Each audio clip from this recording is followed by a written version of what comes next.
It's time for another Dice Tower review with the Chief, Bart Brunsheen.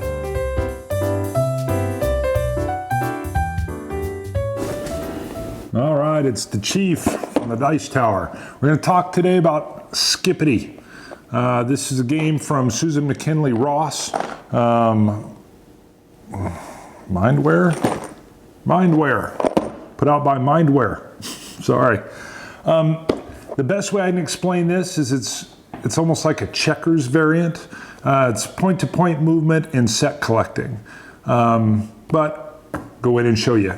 It again is very colorful. Here's Skippity. You take all of your skippers or your discs from the game previously and you just throw them on the board, and then everybody just randomly sets them up so they're on an individual square. You cover all the squares, and then at the very end, whatever extra ones or whichever four were on these middle squares, you pull those out. So there's your random setup. I hate doing it by myself, but if you've got four people, no problem, flies. You can see the colorful rainbow board. It's one thing I don't like. I don't know. I haven't seen it with more of a muted color deal, and maybe this helps make it a little bit more difficult to focus and make the right move. But that's the part I don't like. Not that it's horrible. I actually really enjoy this game, but let's show you how it works. It's simply a checkers style jumping. You cannot do any diagonal jumps. But if a jump is set up, like I could jump over this yellow, and then if there had been a piece here with an opening, I could turn at a 90-degree angle and jump the other way. You can capture as many pieces, but of course, much like checkers, you can only jump over a piece that's directly in front of you. You can't move over two vacancies. So that would simply capture me a piece.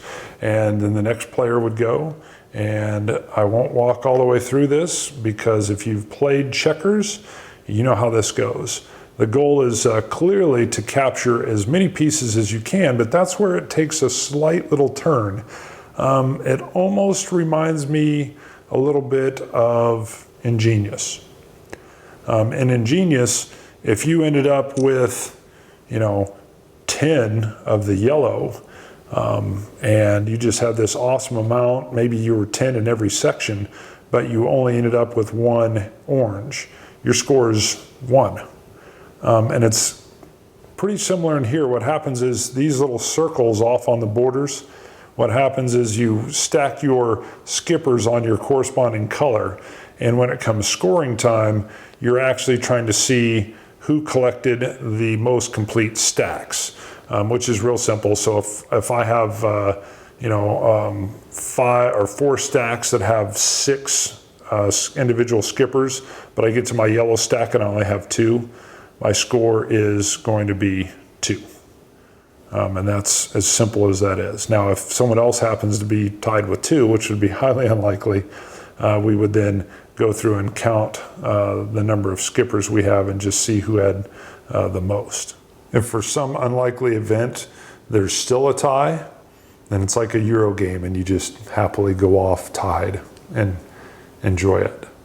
So that is it. The only thing I'm going to mention, let me just dump this because literally it's the fun for me definitely comes in what I'll explain at the end here as well, that the multiple jumps, the way that I can tell my opponent maybe needs green because that's their lowest stack. And I can set some things up that I know they'll take the green, but that'll open me up more steps to get some of the colors I want. That's the part I like about this, but we'll cover more of that in the end. Let me show you one thing. Again, I mentioned that the board is just kind of crazy, wacky colors for me. The other thing is, and I don't know if it'll show up, you can kind of see it, the seam for the original backing is completely visible and bugs me. It always, some companies do this. I feel like they've printed the board on the wrong side. I wish they had used this seamless side over here and avoided the whole area where the paper was glued down for the original backing. I don't know, I've got a little bit of a bubbling in here, but that's just production stuff. But this always bothers me. You can totally see the seam. It's really a good looking board, if not busy, but gosh, my OCD hates that. So there you go, my little random thing. a very fun, simple checkers style variant. Well, I'll go tell you more in my exit. See you guys. Right. If you didn't get enough of the board, there's another pick of the board.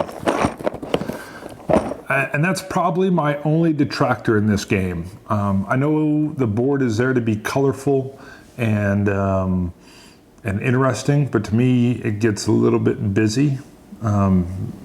Maybe it's there to make it a little bit more difficult to pick out your shapes or matching shapes you want to go to. I actually enjoy the game. I think it's fun.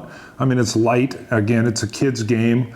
But this is something that I don't mind sitting down and playing with Bo, who's 6.